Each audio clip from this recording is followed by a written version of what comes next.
So yan mga kabady, flex ko lang po yung ginagamit namin dito sa bodega. Pang tistis po ng kahoy. Diyan po tinitistis lahat po ng kahoy na kahit anumang size, mapamalaki man yan, mapamaliit.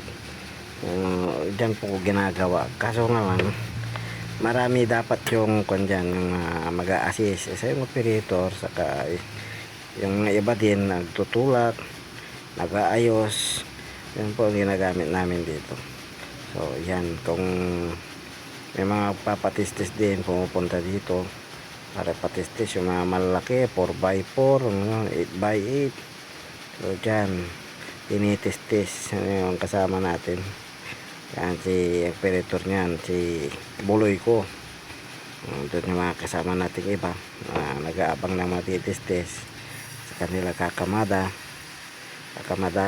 So ganun lang po. Yan po, may size na rin po yan, depende sa gusto nyong size. May 1x2, 2x2, 3x4, ganun. Anong size dyan pwede. Adjustan naman po yung machine na yan. Sobra pong laki, tapos sobra pong ingay. Kung naririnig nyo naman po, sobrang ingay po yan. So yan, thank you mga kabady.